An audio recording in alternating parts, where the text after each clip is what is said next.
los primeros libros de la Biblia, los 5 primeros libros están escritos por Moisés.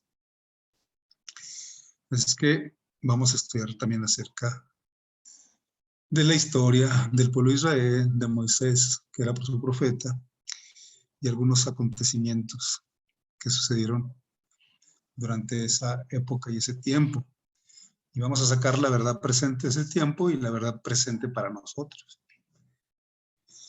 Bueno, como ya leímos el versículo para memorizar que se encuentra en 1 Corintios 10, 3 y 4.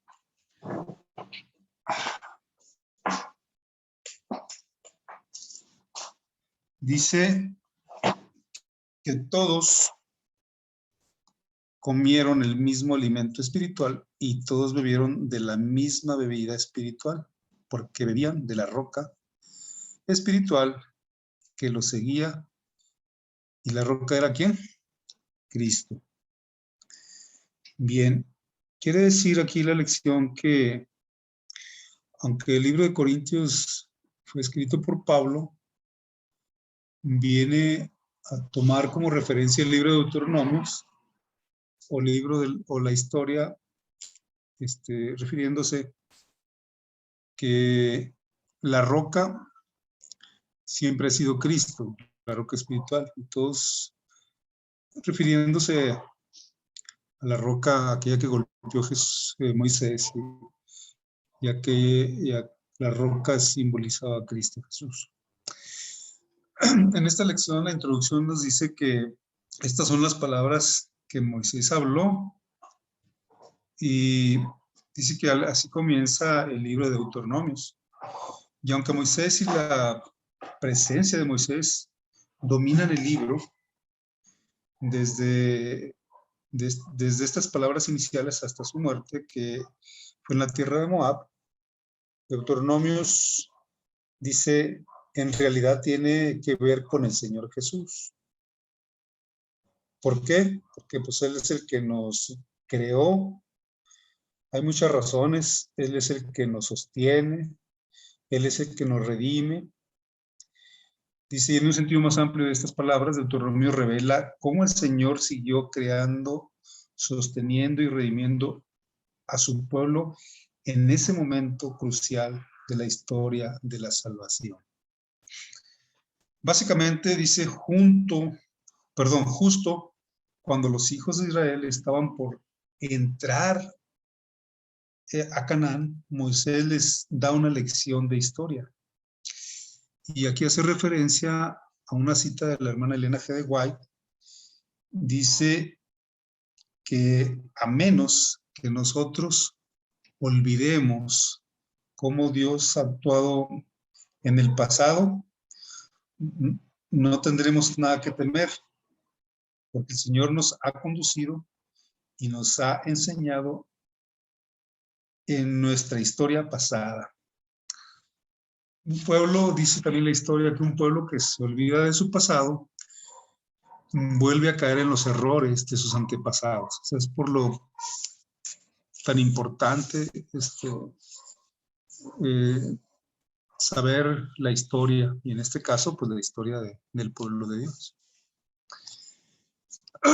En la lección en la parte del domingo, dice el ministerio de Moisés. Moisés, siendo un llamado por Dios desde aquella zarza ardiente, y aceptando Moisés con muchas trabas, él ministra al pueblo de Dios. Es un Dios, desde el mismo nacimiento de Moisés, nosotros conocemos la historia como él lo salva de la muerte de los egipcios cuando se prohibía, había una prohibición para los varones que nacían. Y él es un salvador de su pueblo, uno que iba a ser el salvador de su pueblo. Sin embargo, dice aquí cómo perdón, cómo Moisés está en estos libros y en toda la Biblia. Como lo vimos en cómo influyó Pablo y se trasladó hasta el Deuteronomios con estas citas. Pero dice que Génesis, la narración autoritativa y fundamental de Dios sobre quiénes somos, cómo llegamos aquí, que las cosas, aunque están tan mal, y aún así, ¿por qué podemos tener esperanza de todas maneras, aunque las cosas no estén tan bien? La creación, la caída, la promesa de redención, el diluvio, Abraham, el Evangelio, todos tienen sus raíces en Génesis. Y su autor fue el profeta Moisés. Y es difícil medir adecuadamente la influencia que este hombre, para nada perfecto, pudo ejercer para Dios porque amaba al Señor y quería servirlo. Bueno, esta pequeña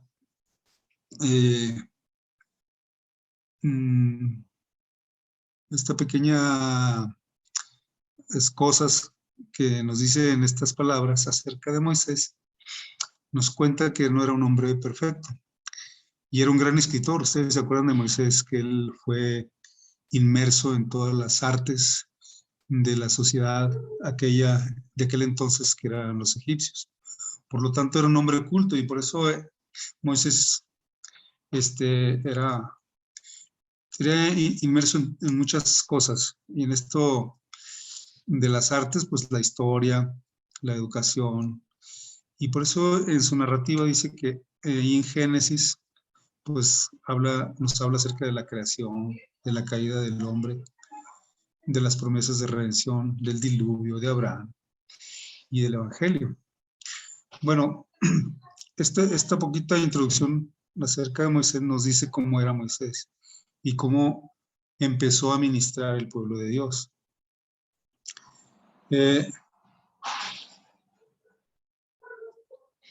Dice aquí que se registra en el libro de Éxodo 32, 29 al 32, entre el Señor y Moisés, después del terrible pecado del becerro de oro.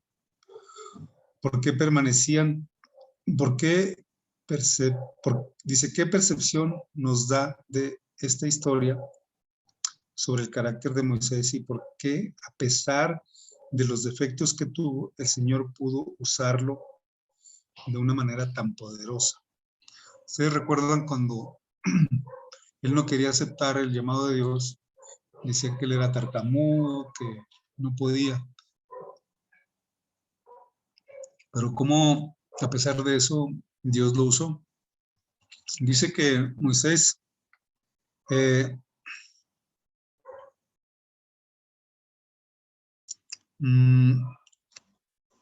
no tuvo nada que ver con el pecado del pueblo.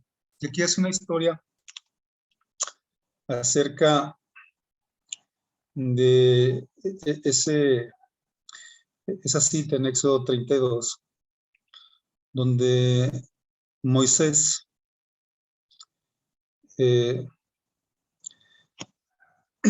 está en el monte Horeb 40 días allá ante la presencia de Dios. Y cuando él está ahí en la presencia de Dios, Dios le dice, ¿sabes qué? Tienes que bajar porque el pueblo tiene una fiesta pagana, una fiesta donde ellos volvieron a lo que estaban acostumbrados a vivir o viendo. De tal manera que le dijeron a Aarón que Moisés no sabían qué le había pasado porque ya era mucho tiempo y empezaron a desesperarse. Y como él era su guía, era sí, pues vamos a decir que su guía, empezaron a desesperar y ellos empezaron a querer tener una dirección, un rumbo.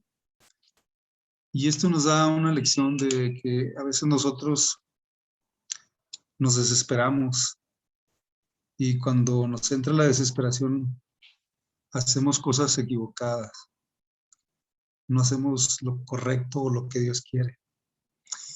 Dice que el pueblo le dijo a Aarón que pues construyera un ídolo y empezaron a tener su fiesta.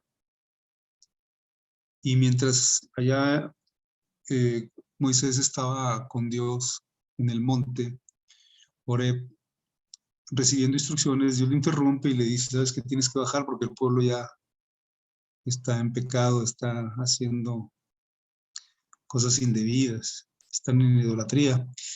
Y una de las cosas que más que Dios no ve con agrado, que jamás ha visto con agrado, precisamente es la idolatría, porque dice que Dios es un Dios celoso. Así es que cuando Moisés baja y ve toda la acción, pues no lo puede creer, ¿no? Él lleva consigo la ley de Dios, pero pues no puede creer lo que está viendo. Así es que entra en diálogo con Dios y dice que ese pueblo ha sido rebelde, ese pueblo ha sido desobediente. Y por lo tanto, Moisés dice aquí que después de peregrinar un tiempo con el pueblo o de andar mucho tiempo con unas personas, por ejemplo, nosotros tenemos una trayectoria de trabajo de algún tiempo, unos de menos tiempo, otros de más tiempo, pero empezamos a conocer a la gente y empezamos a tratarla y empezamos pues a llevarnos bien. Y Moisés tenía una relación con su pueblo. Y dice aquí que Moisés quiso, no quiso, sino, y le dijo a Dios que quiso hacer una intercesión por su pueblo. Y le dijo Moisés a Dios que, pues, que no los destruyera, que Moisés estuvo a tal grado de dar su vida, pero no su vida física o su vida, él quería que lo borraran del libro de la vida. Y le dijo a Dios, pues, no le hagas daño a este pueblo. Y curiosamente dice que en el Éxodo 32, cuando Moisés le pide a Dios que perdonen sus pecados, dice aquí que el verbo en realidad era cárgamelos o cárgamelos a mí, ¿verdad? Por lo tanto, Moisés al entender la gravedad del pecado y lo que se necesitaba para expiarlo, le pidió a Dios que cargara con el pecado de ellos. Y eso se debe a que esta es la única manera, en última instancia, en que cualquier pecado puede llegar a ser perdonado. Es decir, nosotros en realidad nunca nos hemos manchado de sangre porque nosotros no hemos degollado a un cordero y llevarlo ante un altar, ante un sacerdote. Pero ellos tenían que presentar un cordero cada vez que querían hacer su expiación por los pecados y llevar ese animal o ese corderito inocente y degollarlo y mancharse de sangre, rociar ahí en el altar. Y ellos entendían que alguien para expiar los pecados, ese no va a ser un símbolo, pero para expiar los pecados necesitaba haber derramamiento de sangre. Y Moisés estuvo dispuesto a tomar el papel de Jesús Y aunque él, la carga de los pecados de su pueblo al que él amaba, o al quien quería, eran bastantes, eran muchos. Y esa intercesión que quiso hacer Moisés por su pueblo es la intercesión que hizo Jesús por el peso o por la carga de pecado que nosotros o el mundo entero hemos transgredido las leyes y hemos entrado en pecado a través de todos los tiempos, de todas las edades. Y ese papel nada más, el único que puede hacer esa intercesión es Jesús. Así es que, pues nadie puede ser intercesor más que él. En este caso, aunque Moisés amaba a su pueblo, él no podía cargar con el peso de los demás, del pecado de los demás. Más bien, pues no estaba en su papel, ¿verdad? Bueno, dice, por tanto, el principio de la Biblia, tenemos un poderoso, una poderosa expresión de sustitución en la que Dios mismo, en la persona de Jesús, lleva sobre todo el peso y el castigo de nuestro pecado. Él es el camino. Y nosotros siempre debemos estar a cuentas con el Señor. Y ahí nosotros debemos estar viviendo como si este fuese el último día. O sea, Isaías nos invita, dice el Señor, venid a mí y estemos a cuentas, si tus pecados fueren como la grana o como el carmesí, y si yo los volveré como blanca lana. ¿Sí? Esto nos enseña que debemos siempre estar a cuentas con el Señor. Y porque ahorita tenemos un intercesor, alguien que está en el cielo intercediendo por cada uno de nosotros, pero siempre y cuando nosotros se lo pidamos.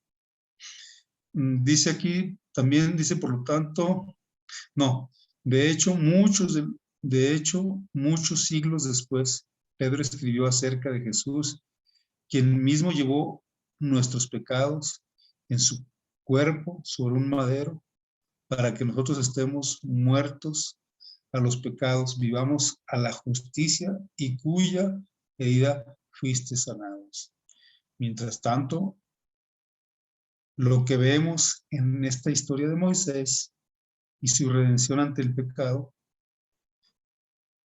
y su reacción ante el pecado del pueblo, es a Moisés en el papel de intercesor a favor de un pueblo caído y pecador, un precursor de lo que Jesús, dice, también haría por nosotros y por todos, ¿verdad? Por todos los pecados. Bueno, vamos un poquito lentos, vamos a darnos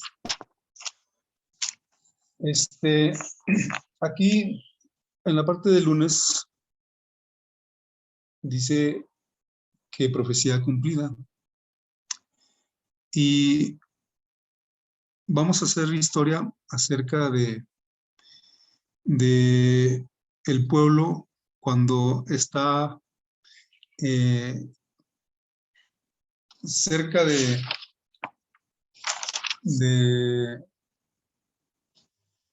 entrar pues a la tierra prometida. Dice que a pesar de algunas de los errores que la ciencia moderna trata de promulgar como verdad, dice aquí que la ciencia no está peleada con Dios. Los científicos que creen en Dios ven lo maravilloso de un ser perfecto, creador perfecto, que este mundo no puede venir de la nada. Tiene que haber alguien con mucha inteligencia, con mucha sabiduría, para ver todas las cosas grandes, para ver todas las cosas perfectas. Y simplemente nuestra misma creación, ¿verdad?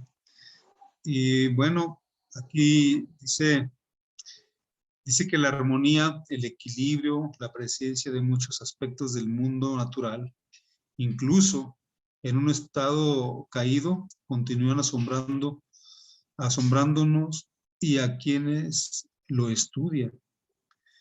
Y es un Dios, y en sí Dios puede ser tan preciso con las cosas físicas, sin duda también lo sería con las cosas espirituales. Por lo tanto, en los primeros versículos de Deuteronomio podemos ver más de la increíble presencia de Dios. Entonces, aquí vemos que todas las cosas que Dios ha hecho, que ha creado, son perfectas. Y la palabra de Dios que nos dejó a nosotros escrita, que comprende la Biblia, toda la Biblia, entre ellas las profecías, dice que las profecías se han cumplido al pie de la letra. Ustedes recordarán, por ejemplo, el versículo que dice, y viniendo el cumplimiento del tiempo, sucedió lo que se había prometido anteriormente. Y en esas profecías podemos citar muchas profecías. En esas citas podemos citar muchas profecías que se han cumplido. Pero dice que en Deuteronomios del 1 al 6, ¿cuál es el significado profético del hecho que Deuteronomios hable de los 40 años? Bueno, nosotros sabemos que los 40 años eran 40 días que ellos inspeccionaron la tierra, mandaron a ver la tierra, mandaron a los espías y estuvieron incursionando en ella 40 días. Y más adelante vamos a ver cuando trajeron el informe que muchos de ellos, había dos discursos ahí, uno era entrar y tomar la tierra y el otro discurso era negativo, era un discurso que decía que temeroso, un discurso negativo, que ese pueblo es más grande que nosotros, son como gigantes, sus ciudades están amuralladas. Bueno, era otro discurso. Pero aquí Dios dice que estos 40 días los cumple en una profecía de 40 años. Entonces Dios dice, así como, esto es algo profético en todo, que día por año como te lo he dado. ¿Se acuerdan en Números 14? Bueno, aquí dice que después del fiasco, cuando Moisés envió a los espías a Cades Barnea para inspeccionar la tierra, el pueblo rechazó el llamado para tomarla. ¿Qué sucedió? Se les dijo que no entrarían en la tierra prometida como lo esperaban. ¿Y cuánto tiempo esperaron antes de entrar? Conforme al número de los días, de los 40 días que reconocisteis la tierra, llevaréis vuestra iniquidad 40 años, un año por cada día, y conoceréis mi castigo. Pues aquí hay algo desafiante que en nuestra vida diaria, en nuestro acontecer diario, nos puede suceder. Siempre a veces, siempre hay dos discursos. Conocemos la palabra de Dios y el consejo que nos da Dios a través de su palabra, a través de la oración, a través de muchas personas que tienen mucha experiencia en esto. Pero también a veces conocemos el discurso que Satanás también nos presenta. Pues por medio de otras personas, usa a otras personas, por medio de no sé, de médicos, bueno, Satanás usa un sinfín de personas. Nosotros conocemos, y es en donde entra en juego nuestra fe. Y yo pienso que si Dios actuara como lo actuó en el pasado, muchos de nosotros, pues a lo mejor estaríamos siendo castigados o ya no existiríamos. Pero Dios ha tenido mucha paciencia, así como la tuvo con su pueblo. De hecho, aquí nos enseña algo también, que a pesar de que Dios les manda que estuviesen a punto de entrar, porque dice que las jornadas eran para ir ahí, creo que, no me acuerdo ahorita, eran bien poquitas jornadas, y en cambio la jornada se convirtió en 40 años para entrar. Pero en esos 40 años también la presencia de Dios estuvo con ellos. Sus ropas, su calzado, sus sandalias perduraron por 40 años. ¿Ah? Pues es algo que nos deja a nosotros con una lección de que a veces siempre tenemos dos discursos casi. Por ejemplo, tenemos la obediencia al sábado, o si queremos adorar en domingo, o tenemos el cumplimiento de los 10 mandamientos, de los cuales Dios nos dejó escritos. Y en otro discurso están los mandamientos escritos o añadidos por el hombre. Están mezcladas verdades con mentira. Y pues siempre casi, en realidad nosotros tenemos siempre dos opciones. Y aquí ellos tenían esa opción de dos discursos. Y prefirieron pues hacerle caso a ese discurso negativo, se llenaron de miedo, de pavor. Incluso murmuraron contra Dios, dijeron, pues ¿para qué nos trajiste aquí? No había allá en Egipto panteones para que nos enterraran allá. Y yo me pongo a pensar cómo es que a veces nosotros queremos volver al pasado y sabiendo que allá eran esclavos, se acostumbraron al látigo, se acostumbraron al maltrato. Y cómo es que querían pues volver a Egipto. Pero a pesar de esto, dice que Dios, en esos 40 años, Dios también estuvo con ellos. Ustedes conocen la historia. Era como una calefacción en la noche y un aire acondicionado de día. O sea, de hecho, Dios no los dejó. Dios, a pesar de la desobediencia de nosotros, Dios nos ama. Pero claro que a veces los que tenemos que pagar las consecuencias somos nosotros. Y este transcurso de este tiempo, dice que esa generación, ellos no entraron. Más bien los hijos de ellos fueron los que entraron allá, pasando el cumplimiento de los 40 años. Y aquí nos habla de muchas profecías que se han cumplido. Por ejemplo, nos habla de las 2300 días. Nos habla de las profecías de Daniel, de Apocalipsis, del mismo nacimiento de Jesús. Viniendo el cumplimiento del tiempo, dice que nació Jesús en un pesebre. Bien. Aquí nos habla de 1000 veces más numerosos. No sé si hay algo que quieran añadir o nos pasamos ya rápido. Dice que aquí Moisés, en esta situación, después de largo peregrinaje por el desierto, Moisés, hablando en el nombre de Jehová, porque pues, era un portador de la voz de Jehová.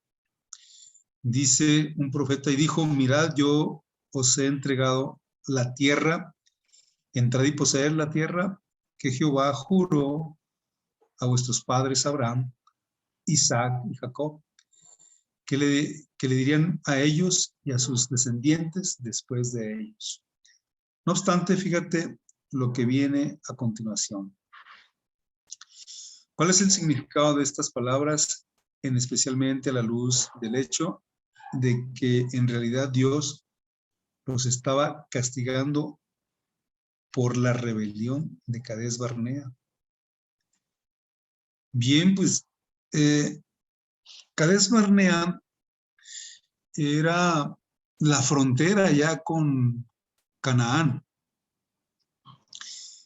Y si nosotros nos ponemos a hilar cosas, por ejemplo, con la verdad presente, como dice la lección de este trimestre, nosotros estamos en el umbral casi también de la frontera de la Canaán celestial. Es decir, y nosotros no somos tan diferente al pueblo de Israel. La situación se asemeja o es parecida la situación que vivieron ellos estando casi a las puertas para entrar a la ciudad prometida, a la tierra prometida, que nosotros estamos viviendo el tiempo del fin, que estamos al umbral de esta frontera de entrada a la Canaán celestial. Y también me imagino que hay dos discursos, uno positivo y uno negativo.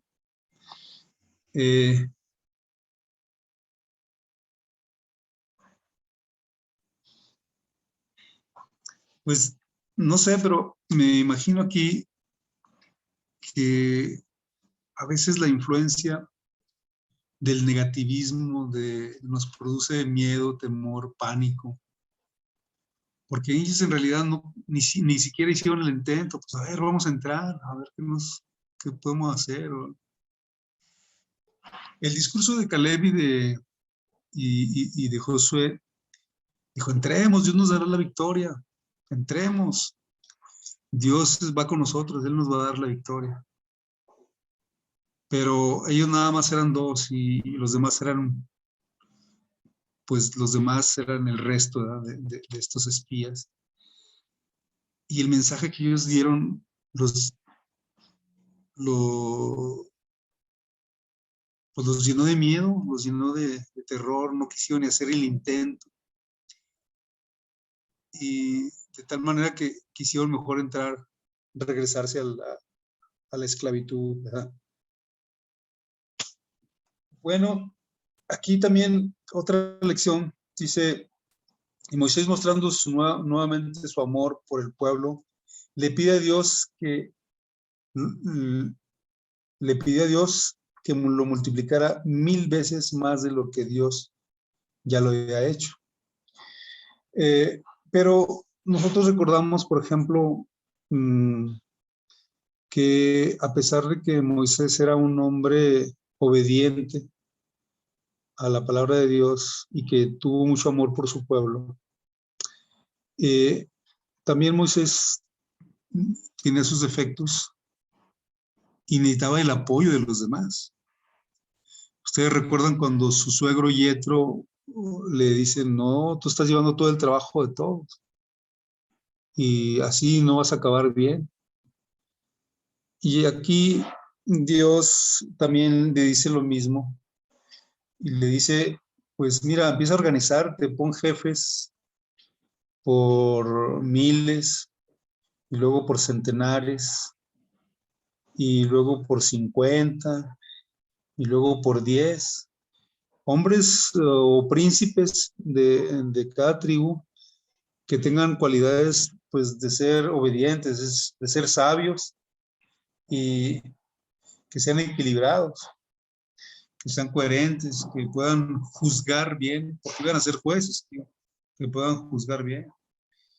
Y de esta manera empezó Moisés a organizarse de 1000, de centenares, de 50, de 10, y pues de esa manera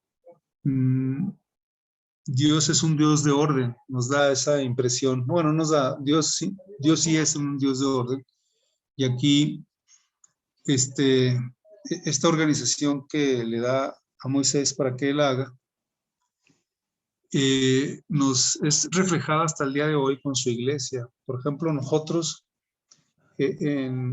bueno, me cuento nosotros porque pues todos estamos dentro de la organización de la Iglesia Adventista, porque nosotros tenemos muchas organizaciones. Como iglesia local pertenecemos a una a una misión, a una asociación, y los diezmos no se le queda a una persona, se van yendo en porcentajes a, a los pagos de los pastores, de los misioneros, se va para para las imprentas donde hacen eh, mucho material para que se distribuya ¿cómo se llama? El evangelio. Y pues estamos muy organizados de esa manera, no solamente en la administración de los dineros, sino nadie puede ser un jefe, sino que nosotros pertenecemos a una asociación, la asociación pertenece a una misión, y etcétera. Hasta que Dios así nos dejó esta organización. Y en esta organización nadie bueno, si alguien, por eso hay juntas cuatrinales donde si alguien estuvo actuando mal de una manera, pues se corrige. Bueno, de esta manera también Dios iluminó a Moisés, Dios iluminó a Moisés para que se organizara. Y nos dice pues aquí esto que es Dios es un Dios de orden, ¿verdad? Y dice aquí también que Pablo nunca estuvo tan lejos de sus raíces judías, y en 1 Corintios 12 vemos claramente cómo delineó la necesidad de que haya gente calificada para asumir varios roles para el correcto funcionamiento del cuerpo, tal como lo vemos hoy aquí en Deuteronomio. Acuérdense que también la iglesia tiene hospitales, tiene escuelas, y todos pertenecemos, todos están organizados de una manera en que pues nadie ejerce así una autoridad suprema, solamente Dios. Bueno, siguiendo con la lección, dice aquí Cades Barnea. Como les había dicho, Cades Barnea era una frontera que quedaba a pocas jornadas de camino, ya para entrar, era la frontera para entrar a la tierra prometida, a la Canaán. Dice aquí cómo se relacionó el pueblo al informe de los espías y cuáles fueron los resultados de su reacción. Bueno, pues aquí, desgraciadamente, el pueblo no se fue. Pues primero empezaron a murmurar, se rebelaron, ¿verdad? Dijeron, ya, mejor vámonos allá donde estábamos, en la esclavitud, para eso nos sacó Dios. Pero si ustedes recuerdan la introducción de la lección, un pueblo que se olvida cómo Dios ha actuado en el pasado, si por ejemplo tenemos hasta hoy este tiempo donde estamos viviendo, si contamos con tantos años, y si hacemos un recuento de nuestra vida donde Dios nos ha salvado, y digo nos ha salvado de muchos peligros, de accidentes, de muchas cosas, si olvidamos eso, nos puede pasar lo que le pasó al pueblo de Dios. Por eso la hermana Elena G. White nos dejó escrito un pueblo pues que se olvida de las cosas, cómo actuó Dios en el pasado, pues difícilmente tomará decisiones correctas en el futuro. Y es lo que le pasó al pueblo. O sea, empezaron a murmurar, empezaron a rebelarse contra Dios, contra Moisés. Y dijeron, pues no es correcto, vámonos de aquí. Pues, no sé para qué Dios nos trajo hasta acá. Sin embargo, no recordaron las bendiciones desde que salieron de Egipto. Por ejemplo, cómo Dios les abrió el mar y solamente pasaron ellos, y las aguas se cerraron cuando pasaron los egipcios. Se olvidaron del maná, del alimento que Dios les mandó. Se olvidaron de muchas cosas. Así es que, y muchas cosas buenas. No recordaron lo que Dios había hecho en el pasado. Podemos extraer muchas lecciones importantes de esta lección, de esta historia, pero hay una en la que aparece nuevamente en el libro, y también se puede encontrar en Números 14. Números 14, aunque vemos a Moisés nuevamente en el papel de intercesor, ¿qué tiene de relevante su línea de razonamiento con el Señor en cuanto a por qué el Señor no debería destruirlos? Sin embargo, Dios estuvo a punto de destruirlos porque a pesar de ser un Dios tan paciente, Dios también creo que tiene límites. Bueno, eso creo yo, es una cosa personal, pero aquí vemos cómo cómo Moisés amaba a su pueblo, porque el razonamiento que le presenta a Dios para que no destruya al pueblo, le dice, mira, no destruyas al pueblo, por favor, porque tú tienes fama de ser un Dios, pues ya todos conocen a Jehová de los ejércitos, un Dios invisible, y cómo nos has conducido, cómo has hecho maravillas con el pueblo, cómo hemos llegado hasta aquí. ¿Y qué dirán los extranjeros? Como Jehová no los pudo meter a la tierra prometida, los destruyó. Dice que toda la fama que tú tienes se va a destruir. El razonamiento que le presenta Moisés a Dios lo hace cambiar, pues, y tiene más paciencia todavía con su pueblo. Pero nosotros conocemos ahí esa profecía de los 40 años, ¿verdad? Y dice aquí, piensa en lo que Moisés le estaba diciendo a Dios. Si haces esto,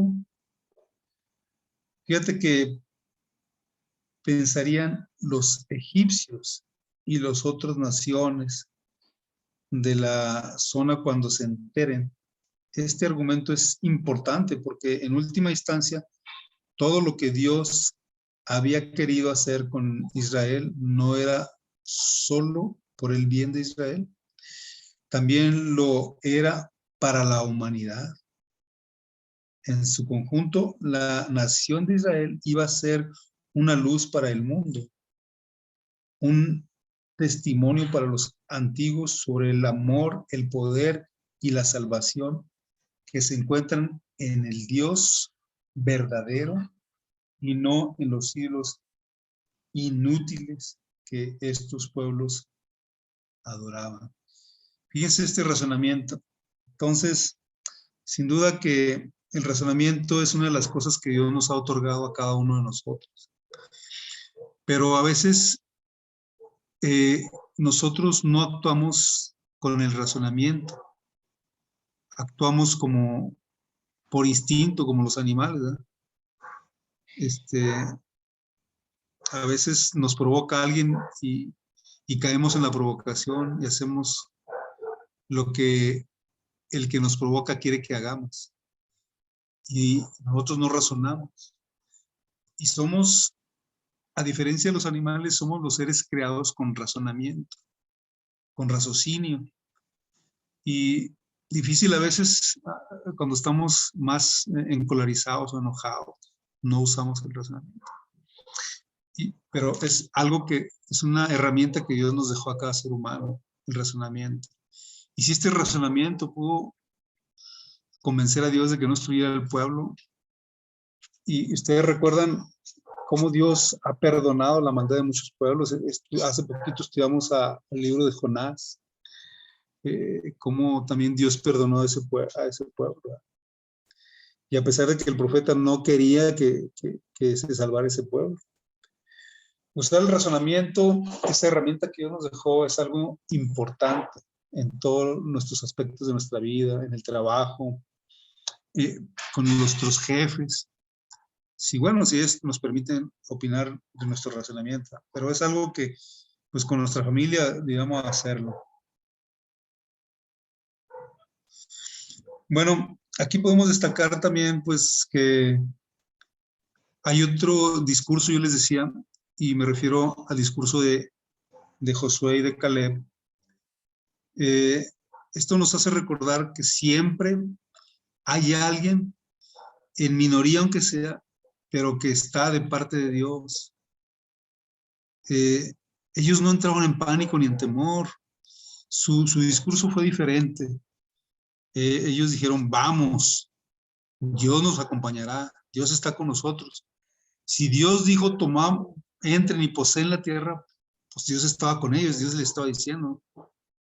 Y el discurso del otro, pues no, están muy, somos enanos a comparación de ellos, sus ciudades están amuralladas.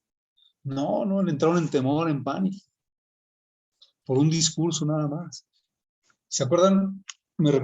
Esto me recuerda, por ejemplo, cuando Elías, después de actuar cómo puso en ridículo a esos sacerdotes de Baal, otro día estaba temeroso por un discurso de una mujer que lo iba a matar, que lo mandó a amenazar porque lo iba a matar. Fíjense qué tan cambiantes somos los seres humanos, cómo una amenaza nos hace hacernos chiquitos, diminutivos, y nos minimiza. Pero cuando usamos el razonamiento positivo,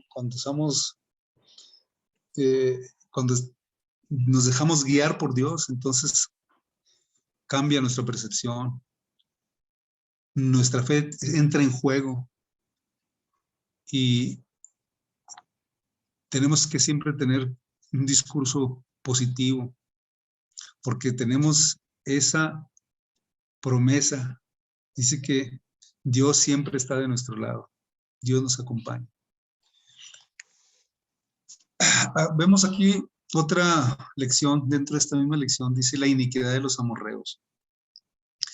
Dice que muchos de los eruditos de la Biblia, que estudian mucho la Biblia, dicen que el Dios del Antiguo Testamento era un Dios cruel, un Dios que destruía niños, mujeres. Pero hay quienes han estudiado estos amorreos. Este pueblo amorreo dice que era un pueblo que no le permitió el paso cuando iban de peregrinaje el pueblo de Israel. Pero hay quienes se han detenido a estudiar esta sociedad o esta civilización de los amorreos, podemos decirlo así. Dice que ellos estaban tan inmiscuidos en los pecados, en el pecado, que dice que estaban más o menos como entre la ciudad de Sodoma y Gomorra, donde casi todos se conocían sexualmente y tenían sexo con gentes muertas y con animales. Sus aberraciones habían llegado a tal extremo porque su mente estaba de esa manera. Por lo tanto, los niños que ellos tenían veían a sus padres no sé, por mucho tiempo hacer eso, a sus adultos mayores. Por lo tanto, pues aquí Dios manda esa orden y además dice que él no se había olvidado no había cesado la iniquidad de los amorreos. Todavía Dios tenía, cuando no dejaron pasar a su pueblo, aunque su pueblo ofreció pagar por el agua que iban a comer o por el agua que iban a beber o por la comida. Aquí lo menciona la lección, pero pues dice que cuando eso sucedió, pues ellos actuaron de esa manera, destruyendo niños, mujeres y todo, obedeciendo pues también el mandato de Dios.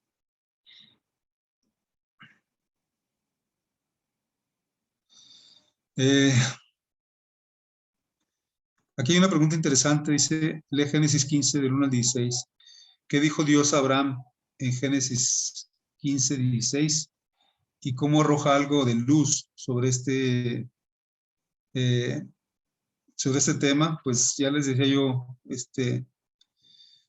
pues cómo era ese pueblo, ¿verdad? Y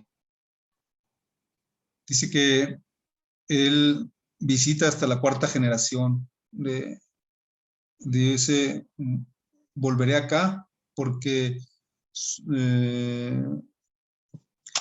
Ay, perdón, porque no alcanzo a leer.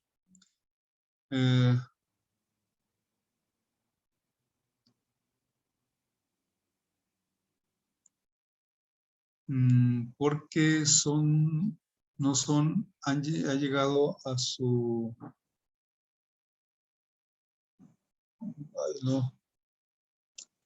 Sí, pues no llegó a su colmo, ha llegado a su colmo la calamidad, no ha llegado a su colmo la calamidad del amorreo. Bueno, quiere decir que Dios todavía recordaba eso de lo que hicieron, ¿eh?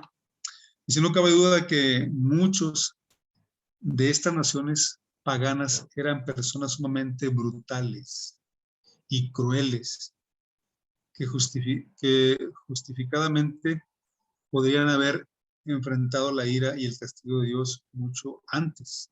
Eso es cierto, y aunque Dios haya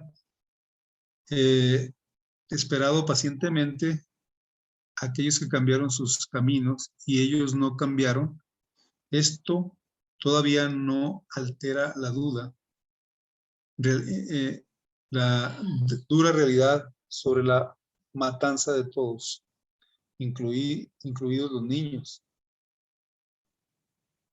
Dice, por supuesto, probablemente murieron muchos más niños pues, en el diluvio, ¿verdad? De los que se mataron ahí en ese entonces. De hecho, es porque por ahora, dice, el hecho es que por ahora, dada la información limitada, tenemos sobre el contexto total de los acontecimientos, solo tenemos que aceptar esta dura realidad y confiar en la bondad de Dios. Bueno, aquí también habla que, pues, nosotros si seamos obedientes y llegamos hasta el milenio, dice ahí que Dios nos resolverá todas nuestras preguntas, nuestras dudas, y esperemos que cada uno de nosotros pueda estar en ese milenio y preguntarle a Dios muchas preguntas que hoy todavía siguen siendo un misterio, ¿no? Precisamente uno de los misterios pues es cómo es que Dios está en tres personas. Bueno, muchas cosas. Bueno, no sé si alguien quiere añadir a esta lección algo. Creo que me agarró mucho tiempo, pero pues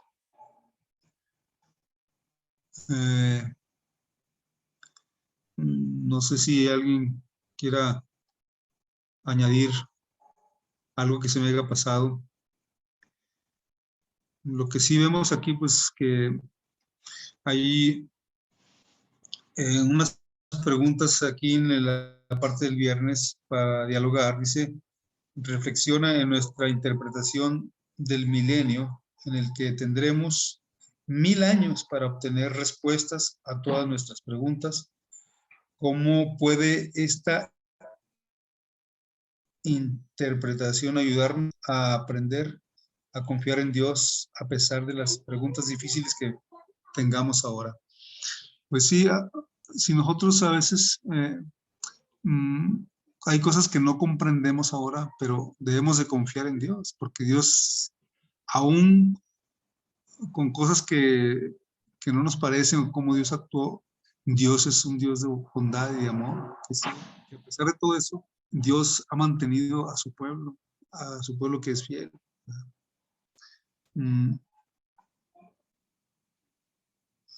No sé si, pues con esto yo termino la lección. No sé si alguien quiere añadir algo o tenga alguna sugerencia o una intervención.